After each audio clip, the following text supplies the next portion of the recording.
જે પ્રગતિથી આપણા જીવનમાં આધ્યાત્મિકતા વધે એ પ્રગતિ સાચી છે.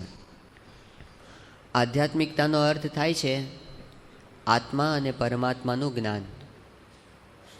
આ જ્ઞાન ઇન્દ્રિયાતીત છે, ઇન્દ્રિયોથી પર છે, અને એ જ્ઞાનના ક્ષેત્રમાં પ્રવેશ કરવા માટેનો માર્ગ જે આપણને ભગવાન સ્વામિનારાયણે બતાવ્યો છે એ 3 સ્ટેપમાં છે. પહેલું છે વિચાર, બીજો છે વિશ્વાસ અને ત્રીજો છે વિચાર. એમાં સૌથી પહેલો જે વિચાર છે એને આપણે સમજતા હતા કે શ્રીજી મહારાજે ગરડા અંત્યના 27મા વચનામૃતમાં કીધું કે સૌથી પહેલાં વિચાર જે સંત, જે ગુરુ, એના શરણોમાં આપણે બેઠા હોઈએ એમના જીવનનો વિચાર પહેલાં કરવો.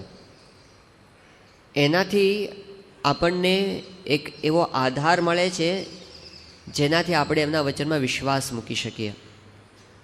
તો સૌથી પહેલાં એમણે એ વાત કરી કે સંતનું જીવન જોવું, અને જીવનમાં આપણે ગઈકાલે સમજતા હતા જીવનમાં આવે છે એમનું આચરણ. ભગવાન સ્વામિનારાયણે પોતે જે આદેશો આપ્યા છે એમાં પ્રમુખ સ્વામી મહારાજે પોતે કોઈ પણ સંજોગોમાં કોઈ પણ પ્રકારનો ફેરફાર નથી થવા દીધો. એ એમનું આચરણ છે.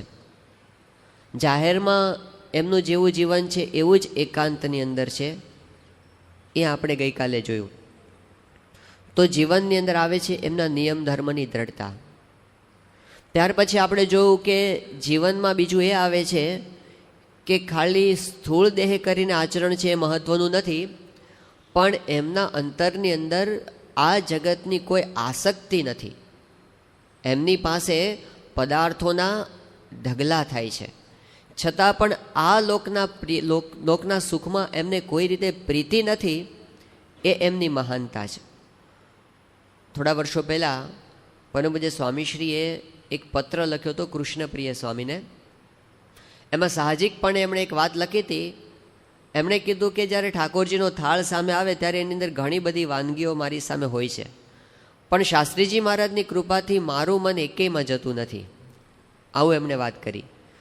તો સામે પદાર્થો તો ઘણા બધા એમની સામે આવે છે, પણ એ પોતે એની અંદર લેશ માત્ર આસક્તિ નથી ધરાવતા. એ એમની મહાનતા છે. ખાલી ભોગવવા ન મળે અને કદાચ કોઈ દેહ કરીને ત્યાગ રાખે એનાથી મહાનતા નથી, પણ અંતરમાં એના પ્રત્યે આસક્તિ ન હોય એને શાસ્ત્ર સંત બતાવે છે. તો સ્વામીશ્રીના જીવનમાં એવું આપણને જોવા મળે. જ્યારે સારંગપુરમાં 1992ની સાલમાં સ્વામીશ્રી બિરાજમાન હતા, અને એ વખતે ઘણા બધા સાધકો હતા. એમાં પરદેશથી આવેલા સાધકો પણ ઘણા બધા હતા જે લોકો દીક્ષા લેવાના હતા. તો એમને બધાને બહુ ઈચ્છા થઈ કે આપણે સ્વામી બાપા માટે આઈસ્ક્રીમ બનાવીએ. હવે બનાવ્યો આઈસ્ક્રીમ, અને સાંજે 4 વાગે ઠાકોરજીનો થાળ હોય એમાં મૂકી અને બાપા પાસે મૂકવામાં આવ્યો. પણ સ્વામીશ્રીએ ખાલી આમ દ્રષ્ટિ જ કરી, અડ્યા નહીં. એમને આમે એવા પદાર્થમાં એમને રુચિ થતી નથી. તો બધાએ બહુ જ આગ્રહ કર્યો. પછી નિર્ભય સ્વામીએ કીધું કે આ સાધકોની ઈચ્છા છે તો જમો થોડો. તો સ્વામીશ્રીએ પોતે આમ સહેજ અડધી ચમચી લીધો, અને અડધી ચમચી છે ને એ મોઢાને અડાડીને પાછી મૂકી, તો અડધી એમાંથી પાછી આવી. પછી બધાએ બહુ કીધું કે ના હજી તમે લો. તો એમણે ઊંધી ચમચી લીધી, ઊંધી, છત્તી નહીં. પછી આઈસ્ક્રીમને અડાડી, પછી વાટકી સાથે ઠપકારી અને પછી મોઢામાં મૂકી. એટલે એમને છે ને આ એક દિવસની રીત નથી કે એક સમયની આ વાત નથી.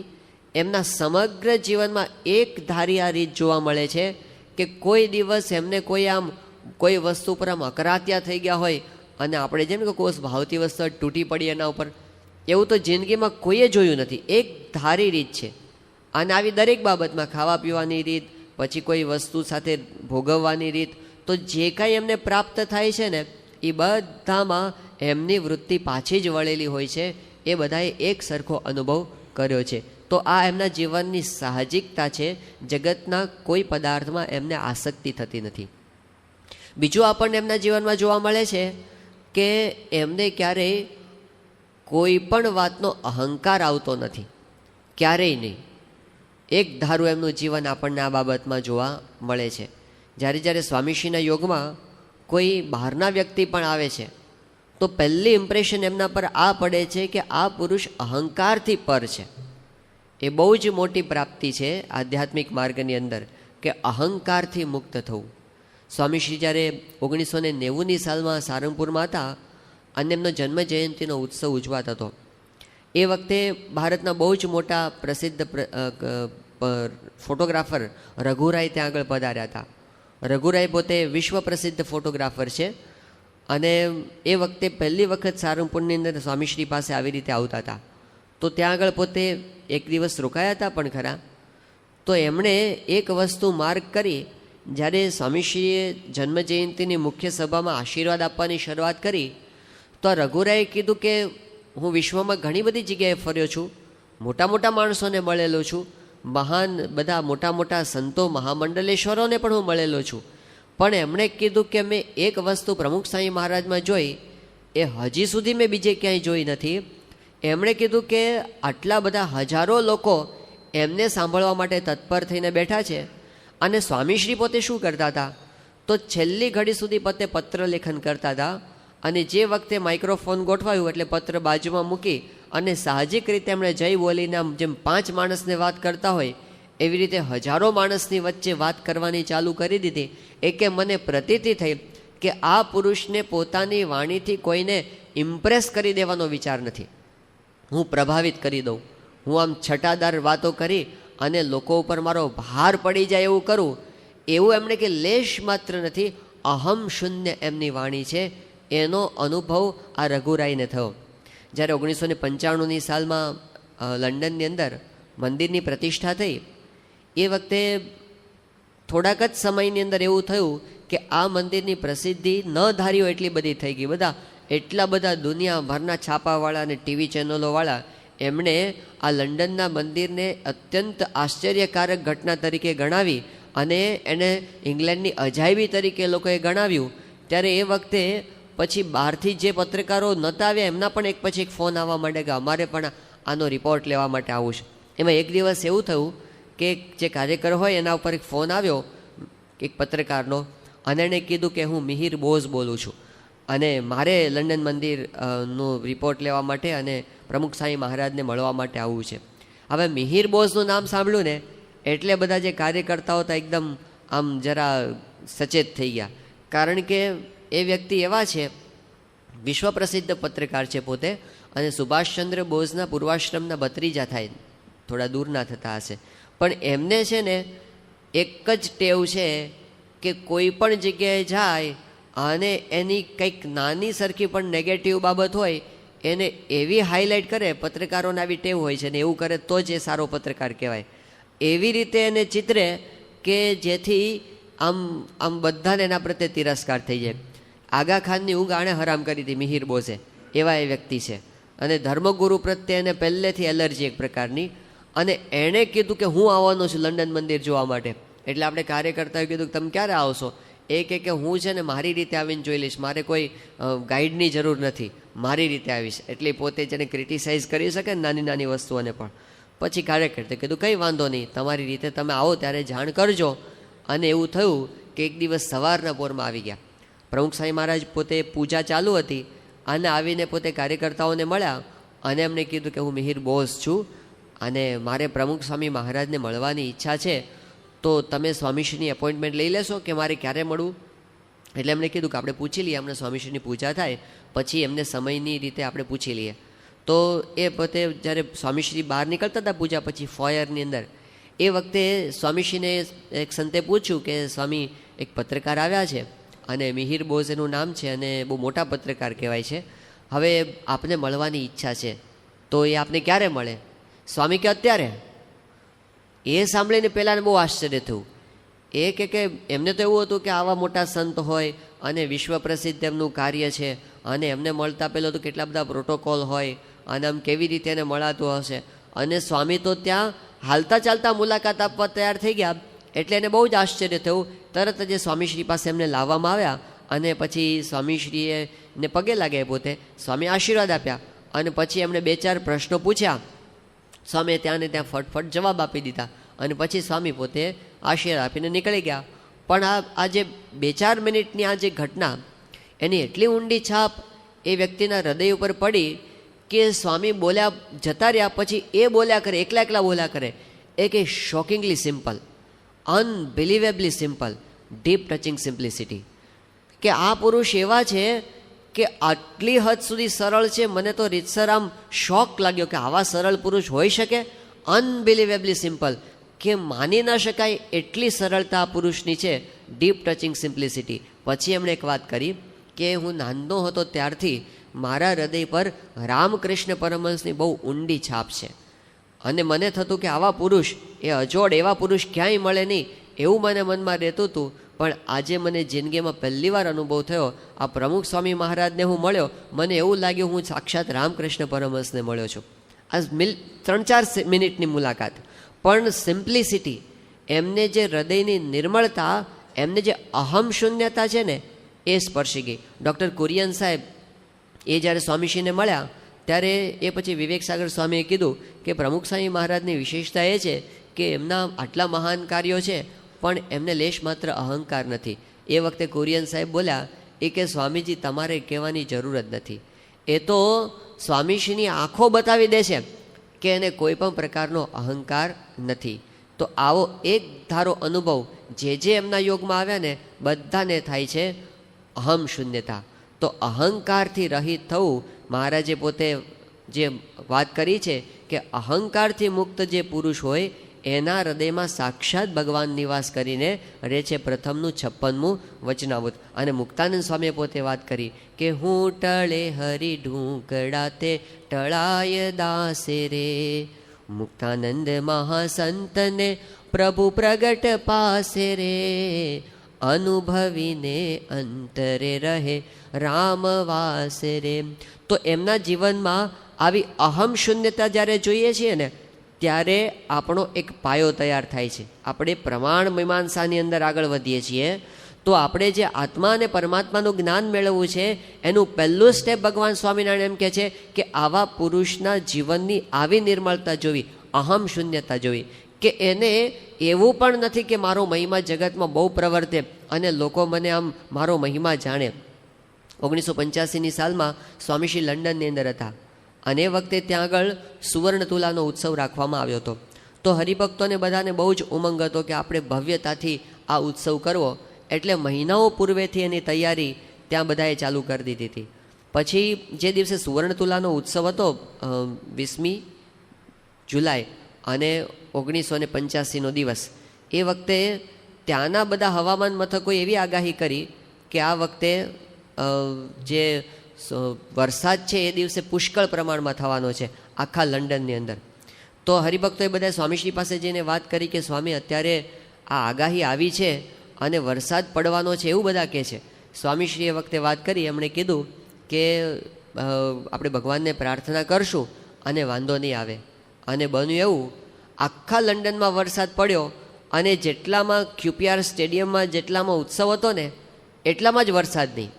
એટલે જેટલા લોકો આવ્યા હતા બધાને હૃદયમાં પ્રતીતિ થઈ કે સ્વામીશ્રી કોઈ અજોડ પુરુષ છે કે એમના સંકલ્પે કરીને આ ઐશ્વર્યથી જ અત્યારે આ QPR સ્ટેડિયમમાં વરસાદ નથી અને ચારે બાજુ વરસાદ છે. પછી એ ઉત્સવ કરીને સ્વામીશ્રી જ્યારે મુંબઈ પધાર્યા અને એ વખતે બ્રહ્મયારી સ્વામી પોતે સભાની અંદર આ ઉત્સવનો રિપોર્ટ આપતા હતા અને એમાં એમણે એવી વાત કરી કે આ વખતે તો પ્રમુખ સ્વામી મહારાજે બહુ જબરજસ્ત ઐશ્વર્ય બતાવ્યું કે આખા લંડનમાં વરસાદ અને QPR સ્ટેડિયમમાં જ વરસાદ નહીં, એવો પરચો સ્વામીશ્રીએ બતાવ્યો. તો સ્વામીશ્રી પોતે આ વાત સાંભળતા હતા, એમણે તરત વાત કરી. એમણે કીધું કે તમે આ પરચાની વાત કરો છો પણ બીજા ચમત્કારની વાત તો કરતા નથી. એટલે બધાને થયું સ્વામી કયા ચમત્કારની વાત કરવા માગે છે. પછી સ્વામીએ કીધું બાપા કે દેશમાં વરસાદ નહોતો ગુજરાતની અંદર અને બધા હરિભક્તો હતા, એને બહુ જ ઈચ્છા હતી કે વરસાદ વરસે અને એ બધાના કેટલા બધા કાગળો આપણા ઉપર લંડન પર આવતા હતા અને આપણે ત્યાં કેટલી બધી ધૂન કરી કે જેથી ગુજરાતમાં વરસાદ પડે. આટલી બધી આપણે ધૂન કરી અને છતાં પણ વરસાદ પડ્યો નહીં, એ પરચાની વાત તો તમે કરતા નથી. એટલે એમણે શું કર્યું, આખી વાતને ફેરવી નાખી.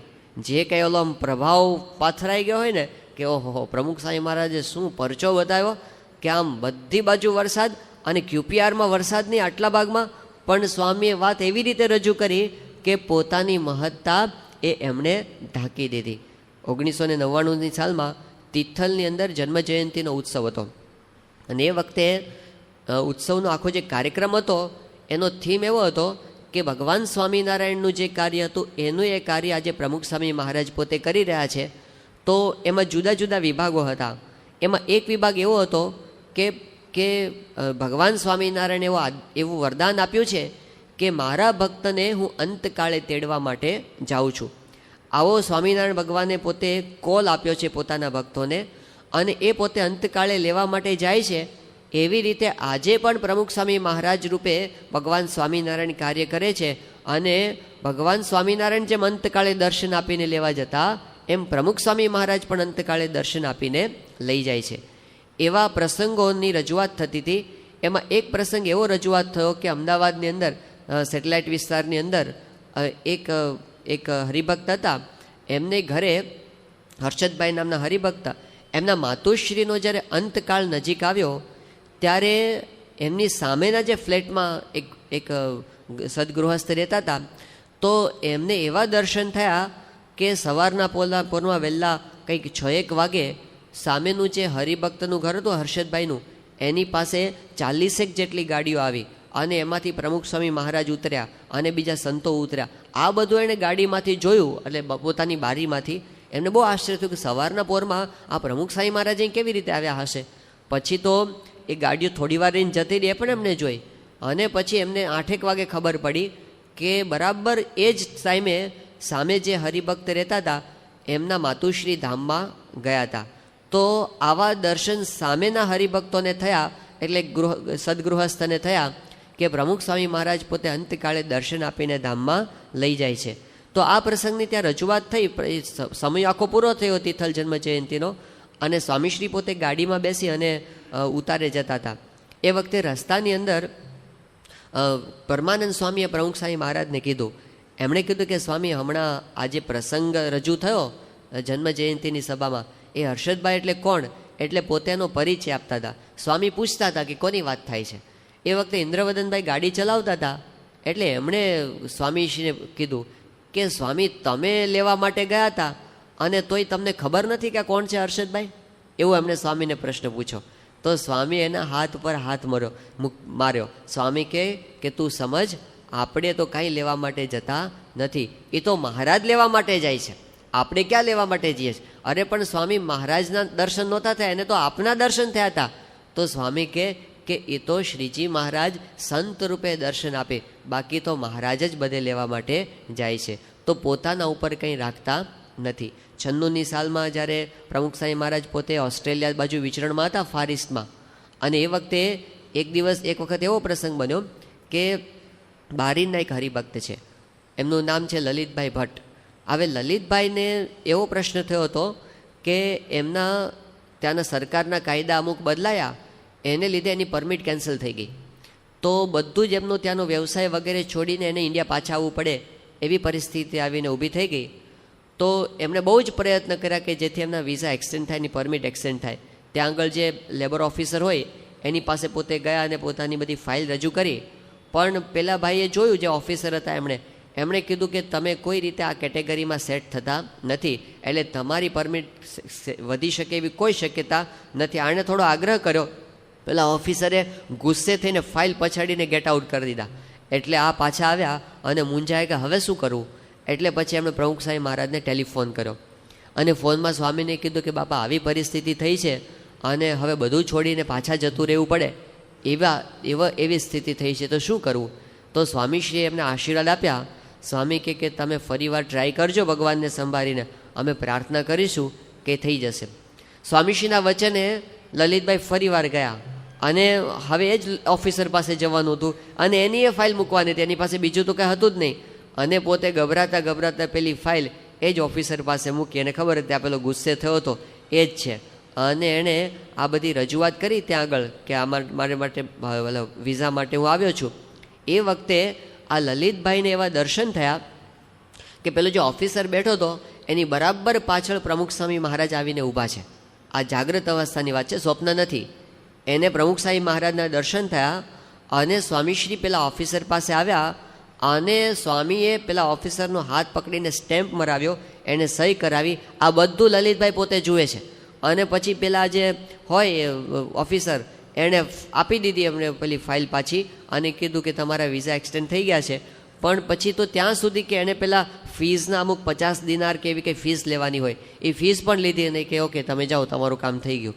એ લઈને લલિતભાઈ પાછા આવ્યા અને એમણે તાત્કાલિક સ્વામીશ્રીને ફેક્સ લખ્યો અને આખો પ્રસંગ એમણે લખીને મોકલ્યો કે બાપા તમે બહુ મારા પર કૃપા કરી કે મારા જેવા એક સામાન્ય હરિભક્ત માટે તમે આવું કામ કર્યું કે તમે પ્રગટ થયા ત્યાં આગળ આવું ઐશ્વર્ય વાપર્યું. એ બધું એમણે ફેક્સ લખ્યો. સ્વામીશ્રી પાસે એ વખતે જ્યારે પત્રલેખન કરતા હતા ભક્તિસાગર સ્વામી, ત્યાં આગળ ફેક્સ આવ્યો. પછી બાપાના ભોજન દરમિયાન એનું વાંચન કરવામાં આવ્યું આ ફેક્સનું, અને એમાં આ બધું વાંચન થયું. એ વખતે સંતોએ બાપાને પૂછ્યું કે સ્વામી તમે ક્યારે આ મિડલ ઇસ્ટ જી આવ્યા? તમે તો અમારી ભેગા ને ભેગા જ હતા અને ક્યારે જી આવ્યા કે ખબર ન પડી. એટલે સ્વામીએ વાતને એકદમ ફેરવી નાખી. સ્વામી કે આપણે ક્યાં આવ્યું ઐશ્વર્ય આપણી અંદર છે, આપણે તો કંઈ જતા નથી. એ તો શ્રીજી મહારાજ જાય છે અને સંત સાથે એને હેત થયું હોય એટલે સંત રૂપે દર્શન આપે, બાકી આપણે કાંઈ જતા નથી. તો દરેક વખતે આવા કેટલા બધા પ્રસંગો બન્યા છે કે શિકાગોમાં વિષ્ણુભાઈ પટેલ છે, એની દુકાને પોતે જ્યારે પેલી ચાવી ભૂલી ગયા હતા દુકાનમાં અને દુકાન ખુલ્લી રહી ગઈ હતી, 2 દિવસ સુધી દુકાન ખુલ્લી રહી, એમની ફાર્મસીની દુકાન છે. તો ત્યાંના 2 એના ધોળિયા ગ્રાહકો, એક અંગ્રેજ ત્યાંનો અમેરિકન એમનો ધોળિયો ગ્રાહક હતો અને બીજી એક મહિલા હતી. બંનેને એવા દર્શન થયા કે પ્રમુખ સાંઈ મહારાજ, એટલે કે એમને તો કોઈ પ્રમુખ સાંઈ મને ઓળખતા નહોતા, કે એક ભગવા વસ્ત્રધારી વ્યક્તિ છે તમારી દુકાનની ચોકી કરતા હતા. અને જ્યારે વિષ્ણુભાઈ પાસે એમણે વાત કરી કે અમે શનિ રવિ બંને દિવસ જોયું કે કોઈક વ્યક્તિ તમારી દુકાનની ચોકી કરતા હતા ભગવા વસ્ત્ર પહેરીને, ત્યારે એ વખતે વિષ્ણુભાઈએ પ્રમુખ સાંઈ મહારાજનો ફોટોગ્રાફ બતાવ્યો. કીધું આ હતા? એ કે આ જ હતા. તો આવા કેટલા બધા પ્રસંગોની અંદર સ્વામીશ્રીના 2 સ્વરૂપે દર્શન થયા છે. પણ દર વખતે જ્યારે બાપા પાસે વાત નીકળે ત્યારે સ્વામી પોતાના ઉપર કાંઈ રાખે જ નહીં, એ બધું ભગવાન ઉપર નાખે. આપણે કાંઈ જ કરતા નથી, આપણામાં તો કાંઈ ઐશ્વર્ય નથી, બધું ભગવાન કરે અને ખાલી ભગવાન એને એવા રૂપે દર્શન આપે, પણ મારી અંદર તો કાંઈ જ નથી. આવું એક ધારું આપણને એમનું જીવન જોવા મળે છે. કોઈ દિવસ એમણે પોતે મનાવા પૂજાવાની લેશ માત્ર ઈચ્છા રાખી નથી. અખંડ પોતે દાસ થઈને રહ્યા છે ભગવાનના, ક્યારેય પોતે પોતાના તરફ અંગુલી નિર્દેશ કર્યો નથી. આ એમના જીવનમાં બધાએ જોયું છે કે ભગવાનના દાસ થઈને, ગુરુના દાસ થઈને ગમે તેટલું મોટું કાર્ય થાય તો પણ પોતે એમ જ કે ભગવાનની કૃપાથી અને ગુરુના આશીર્વાદથી થયું, બાકી આપણાથી તો શેક્યો પાપડ પણ ભાંગી શકે એમ નથી. આ એમની એક ધારી દ્રઢ સમજણ છે. તો એ એમની અહમ શૂન્યતા છે. પોતાના ગુણોને પોતે ઢાંકે છે, એ એમની અહમ શૂન્યતા છે. 2003ની સાલમાં સ્વામીશ્રી પોતે સારંગપુરમાં હતા અને એ વખતે ભાદરવા વદ ચોથનો દિવસ હતો. ભાદરવા વદ ચોથ એટલે શાસ્ત્રીજી મહારાજનો શ્રાદ્ધનો દિવસ કહેવાય. હવે એ દિવસ સારંગપુર માટે બહુ અગત્યનો કહેવાય, કારણ કે એ દિવસે સ્વામીશ્રી પોતે દર વર્ષે બધા સંતોને જાતે દૂધપાક પીરસે. વર્ષોથી સ્વામીશ્રીનો આ ક્રમ, એટલે બધાને બહુ જ ઉમંગ હોય એ વખતે બાપાનો લાભ લેવાનો. તો એ દિવસે સવારમાં સરસ સભા થઈ શાસ્ત્રીજી મહારાજના શ્રાદ્ધ પર્વની, અને પછી બાપા પોતે પેલો એમનો ભોજન ખંડ હતો એમાં પધાર્યા અને બધા જ સંતોને, બધા 300-400 જેટલા સંતો હતા, સ્વામીશ્રીએ બધા સંતોને જાતે ખૂબ આગ્રહપૂર્વક સ્વામીશ્રીએ દૂધપાક બધાને જાતે પીરસ્યો.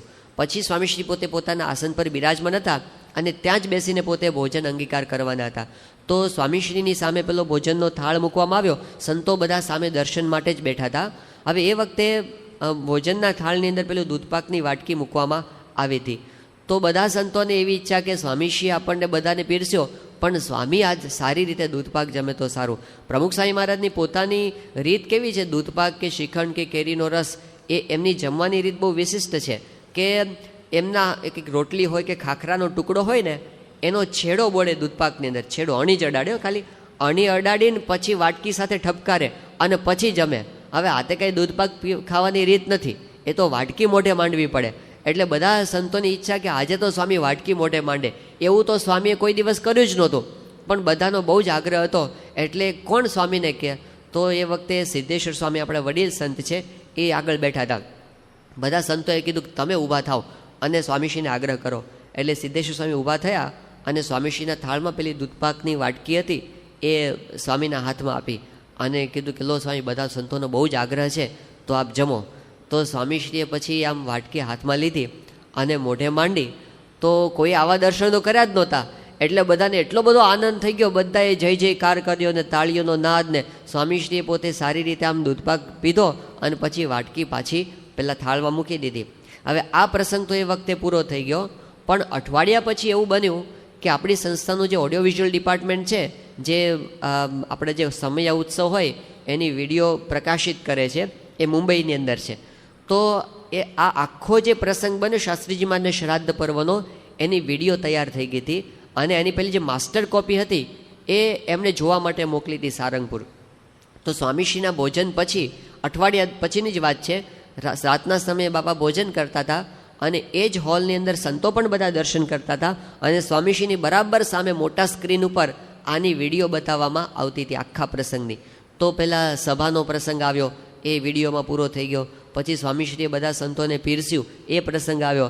અને પછી વિડીયોની અંદર એ પ્રસંગ આવ્યો કે સિદ્ધેશ્વર સ્વામીએ સ્વામીના હાથમાં પેલી વાટકી આપી.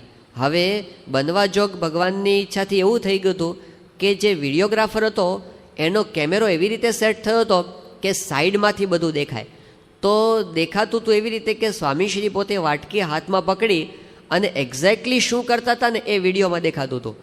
તો એમાં તો એવું દેખાયું મોટા સ્ક્રીન ઉપર કે સ્વામી તો ખાલી અમથું મોઢું હલાવતા હતા, દૂધપાક પીધો જ નથી એમણે, ખાલી મોઢું અમથું હલાવતા હતા આમ રાખીને. બધાને એમ કે સ્વામીએ બહુ દૂધપાક પીધો અને પછી સ્વામીએ વાટકી પાછી મૂકી દીધી, એટલો ને એટલો હતો, ઓછો થયો જ નહોતો. એ વખતે બધા સંતોએ જોયું અને બધા એકદમ ઓહો આવું થઈ ગયું. બધા એકદમ, બધાને થયું કે સ્વામી આપણને છેતર્યા. પ્રમુખ સ્વામી મહારાજ સામે બધાએ જોયું તો સ્વામી એકદમ નીચું જોઈ ગયા હતા શરમાઈને. પણ એમણે પોતે ત્યાગ કર્યો હતો અને ત્યાગને ઢાંક્યો હતો. સાધારણ રીતે માણસ શું કરે? પોતાના ભોગને ઢાંકે. સ્વામીજી શું કરે છે? પોતાના ત્યાગને ઢાંકે છે, પોતાના ગુણોને પોતે ઢાંકીને વર્તે છે. પોતે વધારે ત્યાગ કરે છે અને ઓછો ત્યાગ બતાવે છે. પોતાના સદગુણોને પણ પોતે ઢાંકીને વર્તે, એ એમની રીત છે. તો આખા જીવન દરમિયાન એમણે ક્યારેય પોતાની મહત્તા બહાર આવે, કોઈ પણ રીતે પોતાની વિશેષતા પ્રગટ થાય એવો એક પણ પ્રયત્ન જાહેરમાં કે ખાનગીમાં ક્યારેય પણ કર્યો નથી. એક ધારું એમનું જીવન આપણને જોવા મળે છે. તો એ અહમ શૂન્યતા એ જ્યારે જોઈએ છીએ ત્યારે આપણો એક પાયો મજબૂત થાય છે આધ્યાત્મિક માર્ગમાં પગ મૂકવાનો. શું મજબૂત થાય છે? કે આપણને વિશ્વાસ આવે છે કે આ સંત એ પોતાની મહત્તા વધારવા માટે ક્યારેય ખોટું બોલે એવા નથી. એટલું તો આપણને પ્રતીતિ આના ઉપરથી થાય. તો આ પુરુષની આપણે જીવનશૈલી જોઈ, એમની અહમ શૂન્યતા જોઈ, એમની અજાત શત્રુતા એ પણ એવી જ છે. આ દુનિયામાં એક પણ વ્યક્તિ પ્રત્યે એમને સપનામાં પણ એનો હિત થાય એવો ક્યારેય વિચાર આવ્યો નથી. આ બધાએ અનુભવ કર્યું છે, નજીક રહેનારે અનુભવ કર્યું છે. આ 2 વર્ષ પહેલાં એક કેસ બન્યો, ગઢડાની અંદર એક સંસ્થા દ્વારા એક દિવાલ બાંધવામાં આવી. હવે આમ જોઈએ ને તો વાતમાં કાંઈ જ માલ નથી. જો તમે ઘટના સ્થળે જઈને જુઓ ને તો આપણને ખબર પડે કે વાતમાં કાંઈ દમ જ નથી. કે એક રસ્તો હતો અને થોડેક દૂરથી ચાલવાનું થયું, અહીં ચાલતા હતા એને બદલે કંઈ 10 ફૂટ દૂરથી ચાલવાનું થાય છે અને વધારે મોટો રસ્તો ગામને પ્રાપ્ત થાય છે. અને એમાં પણ સંસ્થાએ તો પાછું પોતાની જમીન જતી કરી છે, ગામને માટે પોતાની માલિકીની જમીન સંસ્થાએ જતી કરી છે. અને બધું કાયદેસર પ્રક્રિયામાંથી 5-7 વર્ષ સુધી કાયદેસર પ્રક્રિયામાંથી પસાર થયા પછી આ દિવાલ બાંધવાનું સ્ટેપ લેવાયું છે. પણ 2-4 જણ, વધારે નહીં, 2-4 જણનો રાગદ્વેષ અને એણે પછી ઘણા બધા લોકોને ચડાવ્યા અને એમાંથી સાવ ખોટો ઉહાપોહ ચાલુ કરવામાં આવ્યો અને એટલું બધું છાપાઓને પૈસા આપીને છાપામાં છપાવવામાં આવ્યું અને એટલો ખોટો વિરોધ કરવામાં આવ્યો. એમાં પ્રમુખ સ્વામી મહારાજના પૂતળા બાળવામાં આવ્યા અને એમને ફોટા બાળવામાં આવ્યા અને એમના વિશે આમ આડેધડ બોલવામાં આવ્યું અને લખવામાં આવ્યું. આપણે ખાલી વાંચવું હોય ને તો આપણને આમ ઉદ્વેગ થઈ જાય કે આવા નિર્મળ સંત, કીડી જેવા દુઃખને જીવને પણ જેણે ક્યારેય જિંદગીમાં દુભવ્યો નથી, એવા સંતને આવી રીતે હાવ ખોટી રીતે બદનામ કરવાની આસુરી પ્રવૃત્તિ કરવામાં આવે છે. આપણને એટલો બધો ઉદ્વેગ થઈ જાય કે થાય કે આ તો ચાલે જ નહીં કોઈ રીતે. આપણને જો ભગવાન ઐશ્વર્ય આપે ને તો આને બરાબર પાઠ ભણાવી દઈએ એવા વિચારો આપણને આવે.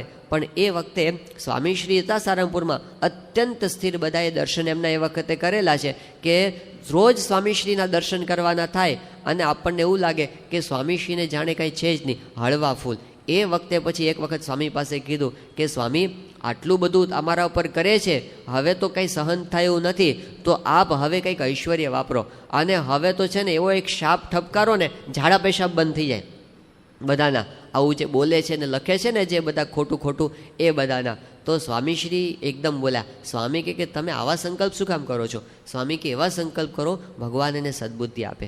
બધાએ ઘણું બધું સ્વામીને કીધું, પણ એમને ક્યારેય એવો વિચાર જ નથી આવ્યો કે કોઈનું અહિત થાય. આ એમનું એક ધારું સહજ જીવન છે. તો મોટા પુરુષની દ્રષ્ટિએ આપણે જ્યારે જોઈએ ત્યારે આપણને એક વસ્તુ સમજાય છે કે એમના જીવનમાં એટલી બધી નિર્મળતા છે, પોતાના શત્રુ જેવો કોઈ એને પણ માટે પણ એમને ક્યારેય કુભાવ પોતાના અંતરમાં થતો નથી. આ એમનું જીવન છે. એમના જીવનમાં બીજી એક વસ્તુ આપણને સતત જોવા મળે, એક ધારી જોવા મળે, એ છે ભગવાનની અપાર ભક્તિ. એમને રાત દિવસ ભગવાનનું અનુસંધાન રહે છે અને સુષુપ્તિમાં પણ ભજન થાય છે. મુંબઈની અંદર આપણા હરિભક્ત છે ડૉક્ટર કિરણભાઈ દોશી, એ સ્વામીશ્રીના ડૉક્ટર કહેવાય છે. તો પ્રસંગ એવો બને 1981ની સાલમાં સ્વામીશ્રીને ઓપરેશન કરવાનું હતું ગોલબ્લેડરનું. એ વખતે ખંબાલા હિલ હોસ્પિટલમાં સ્વામીશ્રીને આરામ કરવાનો હતો. એ વખતે એક દિવસ સ્વામીશ્રી પોતે આરામમાં હતા અને કિરણભાઈ દોશીને અચાનક આમ સ્વામિનારાયણ સ્વામિનારાયણ સ્વામિનારાયણ એવો એક રિધમમાં અવાજ સંભળાવા માંડ્યો. એટલે એ પોતે જાગ્યા ને કીધું આ ક્યાંથી અવાજ આવે છે? તપાસ કરતાં કરતાં અવાજની દિશા પકડી, ખબર પડ્યા તો સ્વામીશ્રી પાસેથી જ આવે છે. અને સ્વામી પાસે જઈને ઊભા રહ્યા અને જોયું તો સ્વામીશ્રી તો ઘસઘસાટ સૂતા હતા. એમનું મોઢું પણ બંધ હતું અને છતાં પણ એમના સમગ્ર શરીરમાંથી એક લયબદ્ધ અવાજ, આમ શ્વાસોચ્છ્વાસની જેમ ધીમો અવાજ એને સંભળાતો હતો, સ્વામિનારાયણ સ્વામિનારાયણ સ્વામિનારાયણ. એ વખતે કિરણભાઈને પ્રતીતિ થઈ કે આ પુરુષને તો સુષુપ્તિમાં પણ ભગવાનનું અખંડ અનુસંધાન રહે છે, એક ક્ષણ માત્ર ક્યારેય ભગવાનને ભૂલતા નથી. અપાર એમની ભક્તિ છે. આ જે ભગવાનની મૂર્તિ દર્શન તો આપણે કરીએ છીએ ઠાકોરજીના, પણ એ જે ભાવથી દર્શન કરે છે, જે પ્રત્યક્ષ ભાવથી ભગવાનને ભજે છે, એ હાવ જુદી જ દ્રષ્ટિ છે એમની. એ કઈ દ્રષ્ટિથી જોતા છે? સ્વામીશ્રીની સાથે હરિકૃષ્ણ મહારાજ નાના હોય છે, જે પોતે રાખે છે ને ધાતુની ચલ મૂર્તિ ભેગી, તો એને સ્વામી એટલા બધા પ્રત્યક્ષ ભાવથી પૂજે છે. આપણા અંતરમાં ક્યારેક નાસ્તિક ભાવ આવી જાય કે ઠીક છે આ નાની મૂર્તિ છે ભગવાનની અને આપણે બેસાડીએ તો બેસે છે, સુવડાવીએ તો સૂઈ જાય છે, જમાડીએ તો જમે છે, પાણી પાઈએ તો પીવે છે, નથી પાતા તો નથી પીતી, એવું આપણને એક સ્થૂળ ભાવ આવી જાય. પણ સ્વામીશ્રીને એટલો બધો પ્રત્યક્ષ ભાવ. 74ની સાલમાં સાઉથ આફ્રિકાની અંદર હતા અને એ વખતે એક વખત હરિભક્તોએ એવું આયોજન કર્યું કે ઠાકોરજીને બધા સંતો સાથે સ્વામીશ્રી પોતે ત્યાં દરિયા ઉપર સ્નાન કરવા માટે પધારે. તો લા મર્સી બીચ છે ત્યાં આગળ, એ બીચ ઉપર ઠાકોરજીનું સ્નાન થયું અને પછી સ્વામીશ્રી સીધા સભામાં પધાર્યા ત્યાંથી દરિયા ઉપરથી સ્નાન કરીને. અને આ બાજુ ઠાકોરજીને થાળનો સમય થયો હતો એટલે ઠાકોરજીને ઉતારે લઈ જવામાં આવ્યા અને થાળ કરીને ભગવાનને પોઢાડી દેવાના હતા.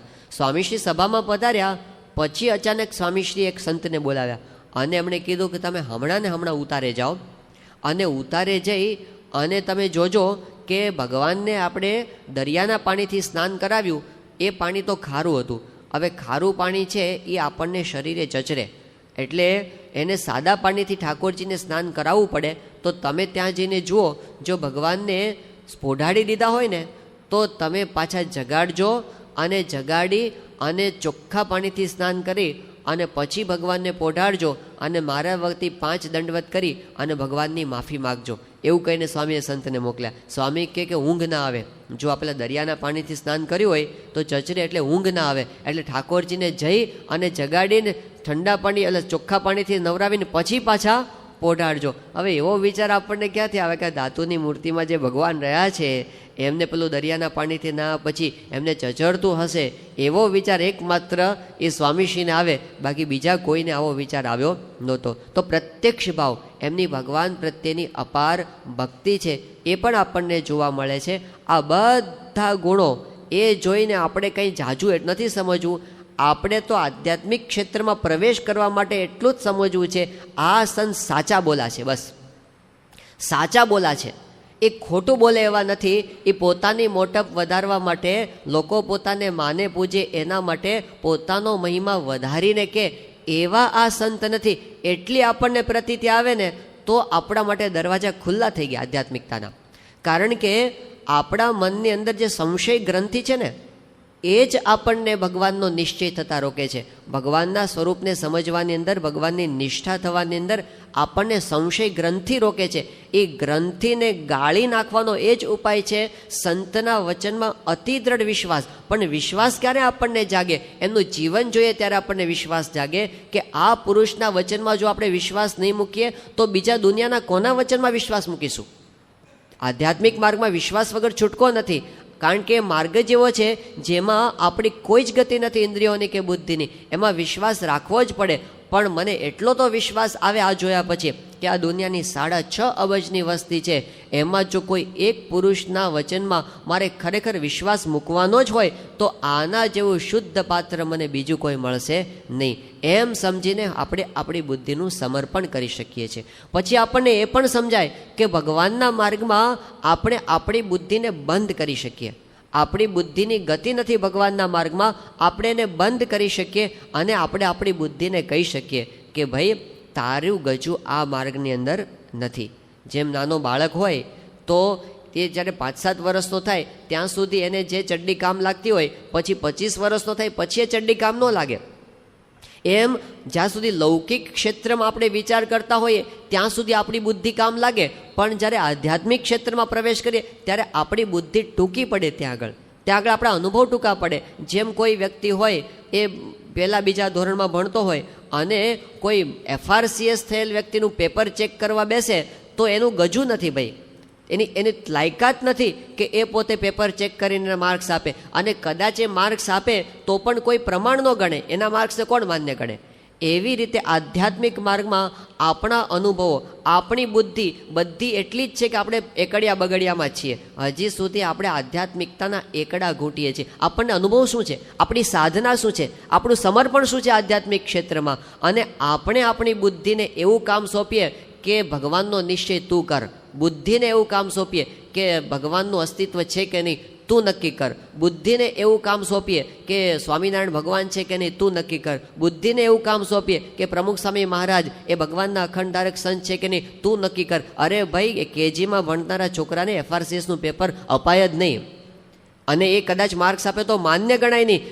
બુદ્ધિને તો એવું કહેવાનું તારી તો કોઈ જ લાયકાત નથી, આ માર્ગની અંદર તું કાંઈ નક્કી કરી શકે એમ નથી. એટલે જો બંધ કરી દે ને તો આપણા માટે આનંદના દ્વાર ખુલી જાય એમ છે. પણ જ્યાં સુધી એ ગડમથલમાં રહ્યા ને ત્યાં સુધી કોઈ દિવસ આપણે સ્થિરતા પ્રાપ્ત કરી શકતા નથી. એટલે આ એવી જગ્યા છે જ્યાં આગળ પૂર્ણ વિશ્વાસ, ભગવાન સ્વામિનારાયણ શબ્દો એવા વાપર્યા છે કે જો ભગવાન અને સંત એના વચનમાં અતિશય દ્રઢ વિશ્વાસ આવી જાય, અતિશય દ્રઢ વિશ્વાસ, તો એનું એટલું મોટું ફળ થાય છે.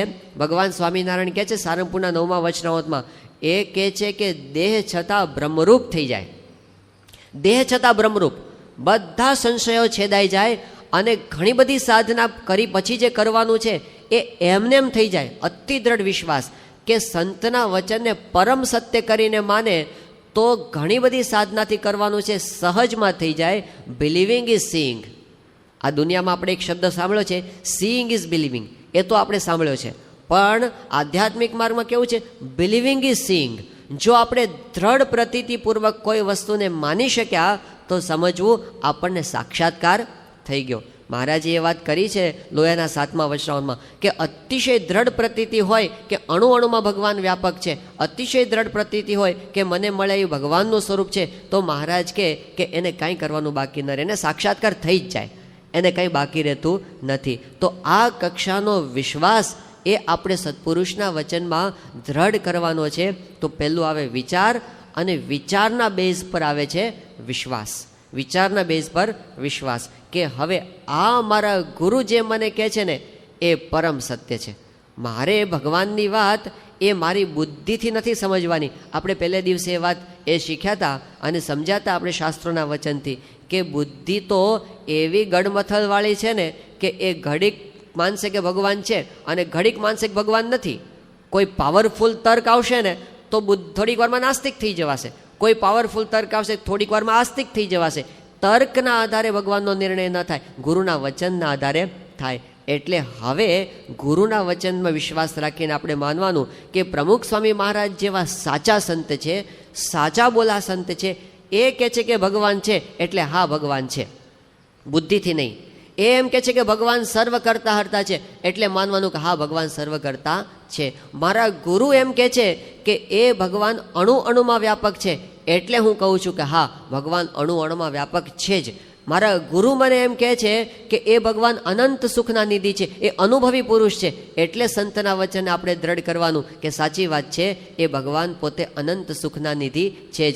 અને ગુરુ એમ કહે છે કે એ ભગવાન સ્વામિનારાયણ છે એટલે હું સ્વીકારું છું કે હા એ ભગવાન સ્વામિનારાયણ છે. અને ગુરુ એમ કહે છે કે એ ભગવાન પ્રગટ છે એટલે હું કહું છું કે હા એ ભગવાન અત્યારે સંત દ્વારા પ્રગટ છે. બધું ગુરુના વચનથી થાય. પરમ પૂજ્ય સ્વામીશ્રી 1991ની સાલમાં આફ્રિકાના વિચરણમાં હતા અને એ વખતે આફ્રિકાની અંદર મલાવી નામનો એક દેશ છે અને એ દેશના પાટનગરનું નામ છે લિલોંગવે.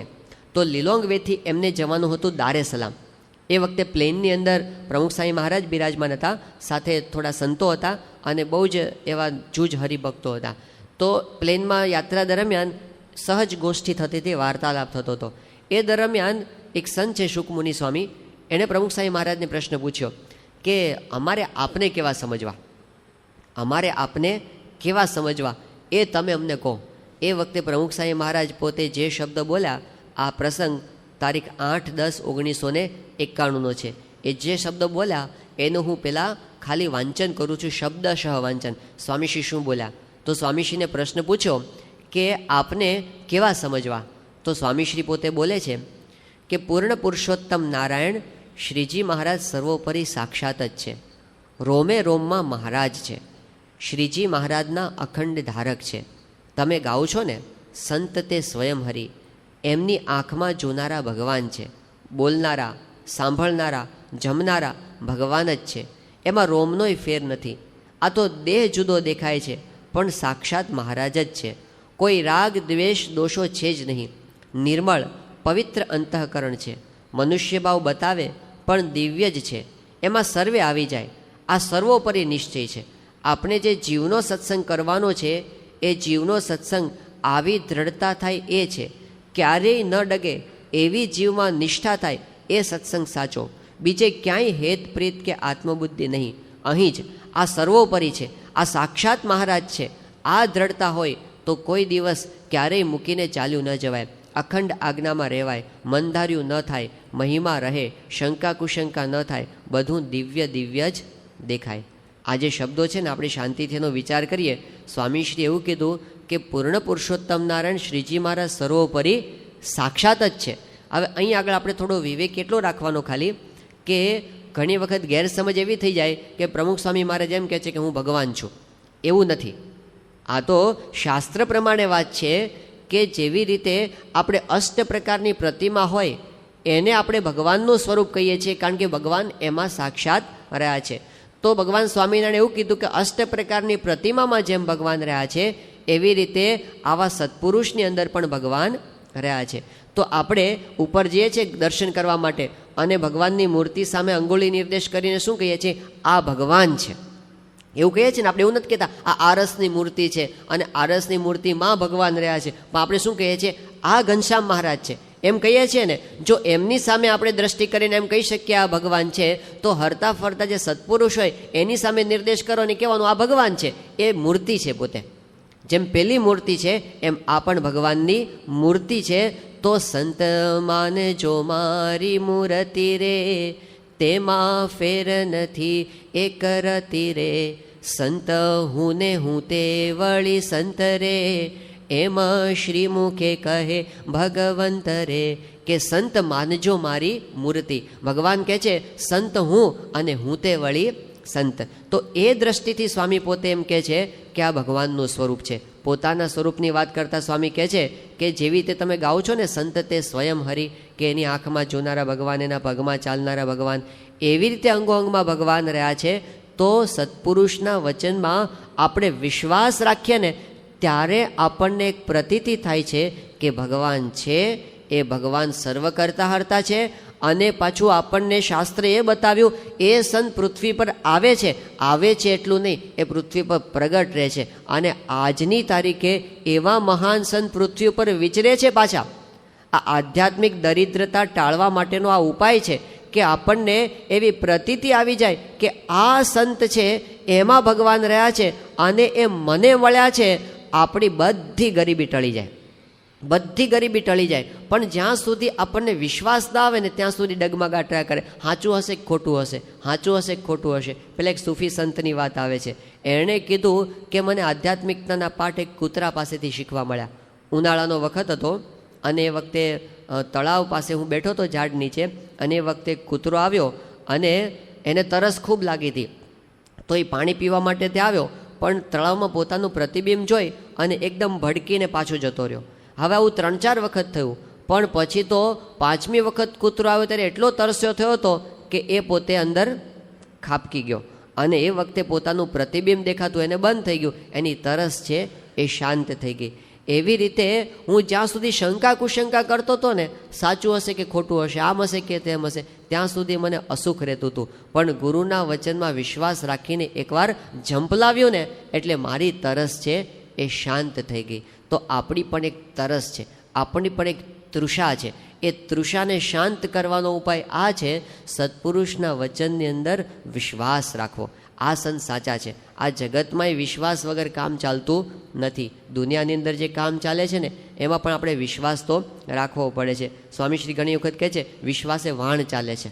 આ દુનિયાના વાણ વિશ્વાસે ચાલે છે. એ જો બંધ થઈ જાય, વિશ્વાસ આ જગતમાંથી નીકળી જાય ને, તો દુનિયામાં નરક જેવું જીવન થઈ જાય. કોઈને કોઈનો વિશ્વાસ જ ન આવે. પતિને પત્નીનો વિશ્વાસ નહીં, પત્નીને પતિનો વિશ્વાસ નહીં, બાપને દીકરાનો વિશ્વાસ નહીં, દીકરાને બાપનો વિશ્વાસ નહીં. હમણાં ઘરે જઈને આપણે જમવા બેઠા અને આપણને લાગે કે ઘરવાળાએ અંદર ઝેર નાખી દીધું હશે, તો એવો વિચાર આવે તો આપણે જીવી જ ન શકીએ. હાલતા ને ચાલતા આપણને એવા વિચાર આવે કે આવું થયું હશે તો, હું હમણાં બમ ખિસ્સામાં હાથ નાખીશ ને અંદરથી વીછી બહાર નીકળશે તો, ઉપર પંખા નીચે બેઠો છું પણ હાળું હમણાં છટકે તો. એવા પ્રસંગો બનેલા જ પાછા કે છટક્યો હોય પંખો તો હાળું મારી ઉપર પંખો છે એ છટકશે તો. એવું ક્યાંય કોઈ દિવસ આપણે વિચારતા નથી. આપણે પ્લેનમાં બેઠા હોઈએ અને પ્લેન કેટલા બધા ક્રેશ થાય છે. હમણાં થયું બેંગ્લોરની અંદર, તે આ પાયલોટ એના જેવો જ હશે તો, અને હમણાં ક્રેશ કરશે તો શું થશે આપણું? આ વાળંદને હું માથું મૂકી દઉં છું અને આમ નમાવી દઉં છું, પણ એ જરાક કાપો મારા પેલી એવી વેન પર મૂકી દેશે અને મારી નાખશે તો કંઈ નહીં, આપણે માથું એને વાળંદને પણ ધરી દઈએ છીએ. તો દરેક જગ્યાએ આપણે વિશ્વાસ મૂકીએ છીએ. દુનિયામાં વિશ્વાસથી કામ ચાલે છે, વિશ્વાસ વગર કામ ચાલતું નથી. સાહસ, દુનિયાના દરેક ક્ષેત્રમાં સાહસ છે ને, એમ એકવાર એવું જ સમજવાનું છે, આ સંતને સાચા માની લીધા પછી તો સાહસો જોઈએ, ઝંપલાવવાનું જ હોય. કયા ક્ષેત્રમાં સાહસ નથી દુનિયામાં? વાત કરો તમે. આ લગ્ન કરવા એ કેટલું મોટું સાહસ છે, છતાંય લોકો કરે જ છે. પ્રશ્ન થાય છે કે કેટલા બધા લગ્ન થાય છે, એમાંથી બધા 50% કેટલા, અમેરિકામાં તો એવું છે 8 વર્ષમાં 50% લગ્નના છૂટાછેડા થઈ જાય છે લગ્ન થયા પછી. પણ છતાંય લોકો એવું વિચારીને કંઈ નથી કરતા કે ભાઈ આપણા જીવનમાં પ્રશ્ન આવશે, ભાઈ કરો, એ તો જે થવું હોય તે થાય. અને વિશ્વાસ તો મૂકવો જ પડે, કારણ કે હવે તમે 1-2 ઇન્ટરવ્યૂ લો એમાં કેટલી ખબર પડે.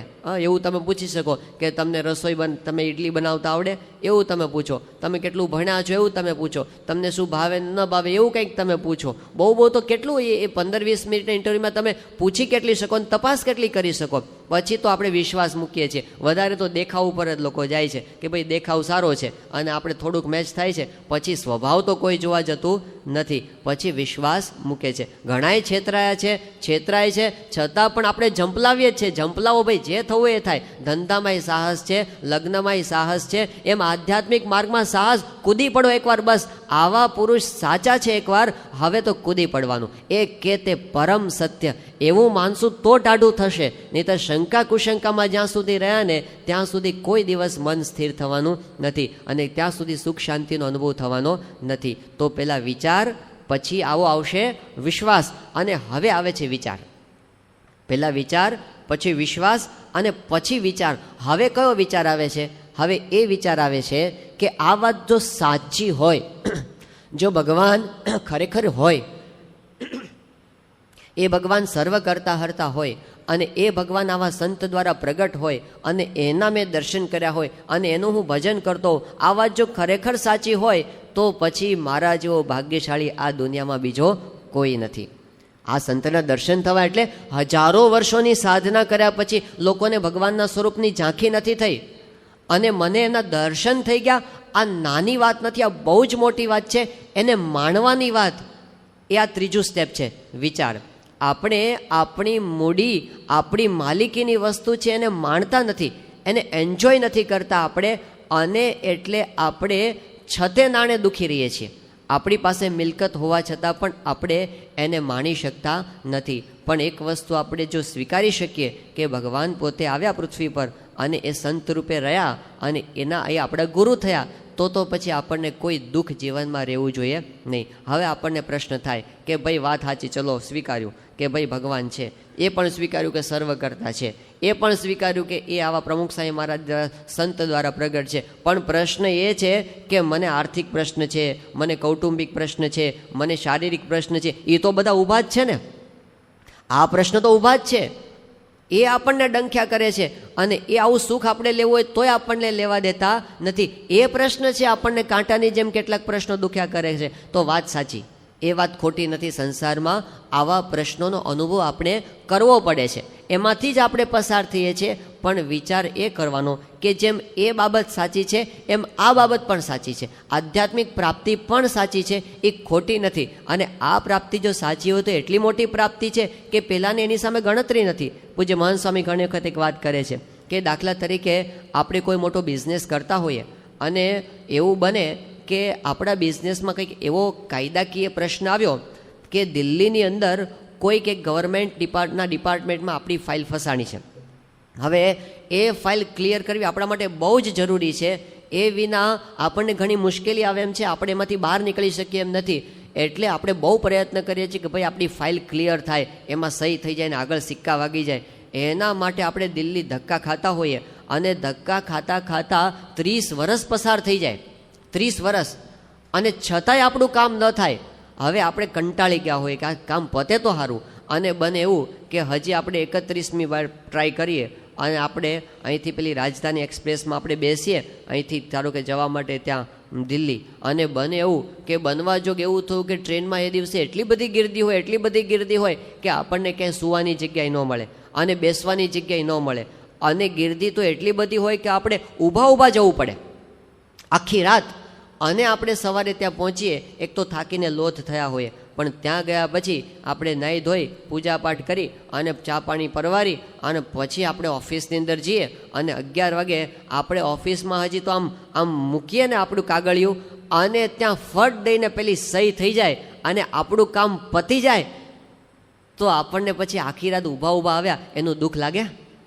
અરે ભાઈ બરાબર ઊભા આવે, જે થયું તે આપણું કામ પતી ગયું છે 30 વર્ષનું. અને ઘરે ટેલિફોન કરીએ તો પહેલી વાત શું કરીએ, ટ્રેનમાં બહુ ગીર્દી હતી ને બહુ ગરમી હતી ને એવી વાત કરીએ. શું કરીએ કે ભાઈ મારું કામ ઉકલી ગયું, આપણું ઓલું જે કેટલું વર્ષોથી નહોતું પતતું ને એ આજે પતી ગયું છે, એનો આપણને આનંદ હોય એટલે ઓલું દુઃખ નજરમાં ન આવે. એમ આપણું છે ને 30 વર્ષનું નહીં, એક અનંત જન્મથી એક કામ અટવાતું હતું, અનંત જન્મોથી. એ આ વખતે ક્લિયર થઈ ગયું છે.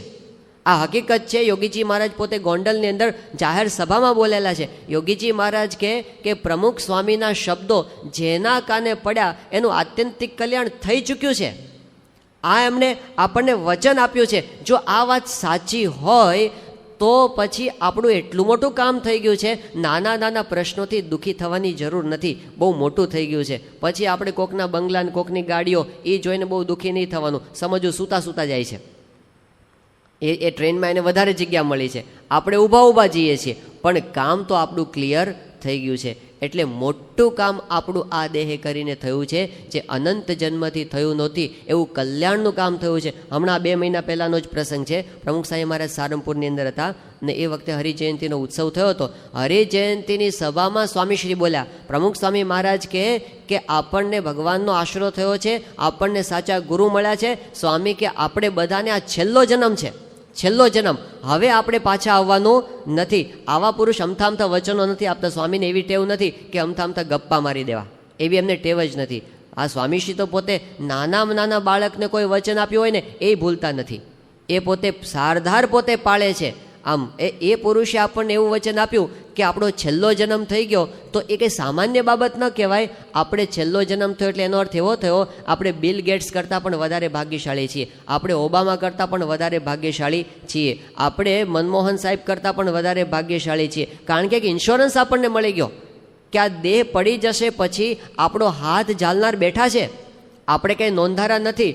આ બધી દુનિયાના મોટા મોટા માનધાતા જે દેખાતા હશે એની સંપત્તિ ખરી, પણ એ સંપત્તિ એની મોટપ એ બધું ક્યાં સુધી? 30 વર્ષ, 40 વર્ષ, 50 વર્ષ. એ પછી 50 વર્ષ પછી હમણાં બીજો જન્મ થશે, એ તો કૂતરાનો આવે ને ભૂંડનો આવે ને ગધેડાનો આવે, ગમે તેનો આવે, એનું કાંઈ નક્કી નથી, એની કોઈ ગેરંટી નથી. અને આપણા માટે ગેરંટી છે કે જે સ્વામિનારાયણ નામ લેશે એના બધા પાતક બાળી દેશે, પાપ બળી ગયા બધા. ગુણાતીતાનંદ સ્વામી કે 8-10 વાર જાણે અજાણે સ્વામિનારાયણ નામ લેશે એનું પણ આપણે કલ્યાણ કરવું પડશે. એવા આશ્રમમાં આપણે બેઠા છીએ. સ્વામી કે અમારા સાધુનું દર્શન કરે એનું કલ્યાણ, અરે અમારા સત્સંગીનું દર્શન કરે ને એનું પણ કલ્યાણ. આ ગુણાતીતાનંદ સ્વામી આપણને વાતોમાં કીધું છે. એટલે આપણી પાસે ગેરંટેડ માલ છે. આજથી 50, 60, 100 વર્ષ પછી આપણી પાસે ગેરંટી છે કે જ્યારે દુનિયાના મોટા મોટા માનદાતાઓ જે કહેવાય છે બધા વિષય ભોગમાં પડ્યા છે, એ કદાચ ભલે કે કૂતરું કે ગોધેડું થઈને ફરતા હોય, પણ આપણને તો નક્કી જ છે કે આજથી 50, 60, 100 વર્ષ પછી આપણે બધા અક્ષરધામમાં બેઠા હશું અને ભગવાનનું અનંત સુખ આપણે બધા બેઠા બેઠા લેતા હશું. આની ગેરંટી આપણને પ્રમુખ સાહેબ મહારાજે આપી દીધી છે. એટલે કોઈ દિવસ મનમાં એવી ઉદાસીનતા ન લાવી કે આપણી પાસે આવું નથી ને તેવું નથી. પ્રશ્નો હોય સ્વાભાવિક છે, પણ સમજવાનું એ પ્રશ્નો હિમાલયની સામે પથરા જેવા છે. આપણી પાસે આમ 50,000 કરોડ રૂપિયા હોય, નાની વાત શું કામ કરવાની? ગુણાતીતાનંદ સ્વામી મોટી જ વાતો કરીશ. 50,000 કરોડ રૂપિયા આપણી પાસે હોય અને પછી બને એવું કે આપણે ઘરેથી નીકળ્યા ઓફિસે જવા માટે અને આપણે ખિસ્સામાંથી આઠાના પડી ગયા, ખિસ્સામાંથી આઠાના પડી ગયા અને પછી આપણે ઓફિસે ગયા અને ખિસ્સું તપાસતા ખબર પડી કે આપણા આઠાના હાળા ખોવાઈ ગયા છે. પછી આપણને રડવું આવે, અરે રે મારા આઠાના ખોવાઈ ગયા. તે રડવાનું તે પણ એટલું બધું રડવાનું, 10 મિનિટમાં પતી જાય તો વાંધો નહીં, 24 કલાક રડવું આવે બીજે દિવસે સવાર સુધી. અને બીજે દિવસે આપણે સવારે ઓફિસ જતા હોય ને તે બીજા એક આઠાના પડી જાય, પછી ફરી 24 કલાક રડવું આવે, પછી ત્રીજે દિવસે ત્રીજા આઠાના પડી જાય. આ સંસાર એવો છે ને રોજ એક આઠાના પડી જશે. તમે ગમે એટલું સાચવશો ને તો એકા શારીરિક રીતે, એકા કૌટુંબિક રીતે, એકા ધંધામાં, નોકરીમાં, કોઈ પણ રીતે રોજ ઘરમાં કંઈક બોલાચાલી થઈ, રોજ એક આઠાના પડવાના ખરા. આ સંસાર એવો છે, એ પડવાના. તો એ રોજ રડ કરીએ તો 50,000 કરોડ આપણી પાસે પડ્યા છે, એને માણવાના ક્યારે? એનું સુખ ક્યારે માણવાનું? તો આપણી પાસે આટલી મોટી મિલકત છે. આપણે બધા દુનિયાના, ગુણાતીતાનંદ સ્વામી કીધું આપણે રાજાના કુંવર છીએ. આપણે કંઈ રસ્તા ઉપર નથી બેઠા, રાજાના કુંવર છીએ. એમણે આપણી જવાબદારી લીધી છે. આ લોકમાં ને પરલોકમાં હું બેઠો છું તમારું ધ્યાન રાખનારો. કાળ કર્મને માયાની તાકાત નથી ભગવાનના ભક્તને દુઃખી કરી શકે. એવા ખોળામાં આપણે બેઠા અને છતાં પણ રડવાનું ન મટ્યું તો એ આપણું અજ્ઞાન છે, એ આપણી આધ્યાત્મિક કંગાલિયત છે, એ આપણી આધ્યાત્મિક ગરીબી છે. તો આ સમજણ આપણને આ પ્રમુખ સાહેબ મહારાજ કેળવવાનું કહે છે. આપણે ખાલી કરવાનું એટલું છે, જાજુ કંઈ કરવાનું નથી. વિચાર વિશ્વાસ પછીનો જે વિચાર છે ને, શું કરવાનું છે? ઓફિસેથી આપણે આવ્યા, ઘરે બેઠા અને પછી આપણે ચાનો એક ઓર્ડર આપ્યો અને ચા આવવાને 5 મિનિટની વાર છે. એ વખતે આપણે બેઠા બેઠા આમ તિજોરી ખોલીએ અને તિજોરીમાંથી બધી આપણી બેંકની આપણી જે પાસબુક હોય ને એ આપણે આમ બહાર કાઢીએ અને પછી આમ ખોલીએ અને જોઈએ, ઓહો, દેના બેંકની અંદર 20,000 કરોડ રૂપિયા બાજુમાં મૂક્યા. પછી આપણી મિલકત છે એ બધી પોતાની. પછી તમે બીજા ખોલ્યા, આઈસીઆઈસીઆઈની અંદર 60,000 કરોડ રૂપિયા બાજુમાં મૂક્યા અને પછી HDFCની અંદર ઓહો 80,000 કરોડ રૂપિયા. આવું બધું તમે જોતા હો, હા, બધી 5-10 બેંકોના બધા રૂપિયા ખાલી જુઓ જ છો. એ રૂપિયા તમારી નજર સામે છે? એ તો ક્યાંક પડ્યા છે ને. અમે અડીએ છીએ આપણે હાથથી, એ આંખથી દેખાતા નથી, હાથથી સ્પર્શી શકાતા નથી, પણ ખાલી પાસબુક જોઈને આપણે એમ કહીએ છીએ આ આપણી માલિકીનું આટલું છે. તો મજા આવી જાય છે કે નહીં? વગર ચાએ કાંટો ચડી જાય છે કે નહીં? કે આપણી પાસે આટલું બધું પડ્યું છે. એમ આપણે જાજુ કંઈ કરવાનું નથી. દિવસમાં 2 વખત કે 3 વખત આપણે આપણી પાસબુક ખોલવાની છે કે આપણી પાસે કેટલું બધું છે. આપણને સવારે ઉઠતા વેત વિચાર આવે છે આપણી પાસે શું નથી, એના વિચારો આવે છે. આપણી પાસે શું છે એના વિચાર આપણે નથી કરતા, તો આપણી પાસે આટલું બધું છે, પાસબુક ખાલી ખોલવાની છે કે આપણી પાસે આટલું બધું છે, આપણે ભગવાનના દીકરા થયા, આપણને આવા સમર્થ ગુરુ મળ્યા, અક્ષરધામ આપણા બાપનું છે, એટલે આપણે ગેરેન્ટેડ છીએ કલ્યાણની બાબતમાં. એનો વિચાર આપણે કેમ નથી કરતા? અને આ નથી ને તે નથી ને ફલાણું નથી ને ઢીકણું નથી, એવા કંગાલ વિચારો આપણે કેમ કરીએ છીએ? જે આપણને આવા કઠણ સંજોગોમાં નિષ્કાળ સ્વામી હતા, અને એ વખતે એમણે આપણને ગાઈને સંભળાવ્યું કે શિદને રહીએ રે કંગાલ રે સંતો, શિદને રહીએ રે કંગાલ, જ્યારે મળ્યો મહા મોટો માલ રે સંતો, શિદને રહીએ રે કંગાલ. કે આપણે કંગાલ શું કામ રહીએ? આપણી પાસે ક્યાં કાંઈ નથી. યોગી બાબા કે લક્ષાધિપતિ તો તમે છો, બીજા બધા રાખ છે. આપણને ભગવાન મળ્યા, સંત મળ્યા, એમનો આશરો થયો, એમની પ્રતીતિ આવી, એમના વચનમાં વિશ્વાસ આવ્યો, કામ પૂરું થઈ ગયું. આપણે કાંઈ કરવાનું બાકી રહ્યું નથી. એટલે વિચાર પેલો કયો કે ભગવાન આપણને જે ગુરુ મળ્યા છે એમના જીવનનો વિચાર એ પહેલો વિચાર. પછી બીજું સ્ટેપ આવે છે વિશ્વાસ, કે એ સાચા બોલા છે. અને ત્રીજું છે વિચાર. જો સાચા બોલા હોય તો પછી આપણા જેવું ભાગ્યશાળી દુનિયામાં બીજું કોઈ જ નથી. એ કૃતાર્થતાનો વિચાર છે ને, એ આપણા અંતરને ભરી દે છે. પછી દુનિયાના પ્રશ્નો તો આવશે, પણ એ આપણને અડી શકશે નહીં. તો આધ્યાત્મિકતાની અંદર જે વાત આવી કે ભગવાનને સમજવા, એ વાત આપણે આજે સમજ્યા, ગુરુને સમજવા આપણે સમજ્યા. હવે બીજી વાત જે આવવાની છે કે પોતાના સ્વરૂપને સમજવું, આત્માને સમજવો, એ આધ્યાત્મિકતાનું બહુ મહત્વનું પગથિયું છે. એ આપણે ક્રમશઃ આવતીકાલે આપણે જોઈશું. શ્રી સ્વામિનારાયણ ભગવાનની જય. સ્વામી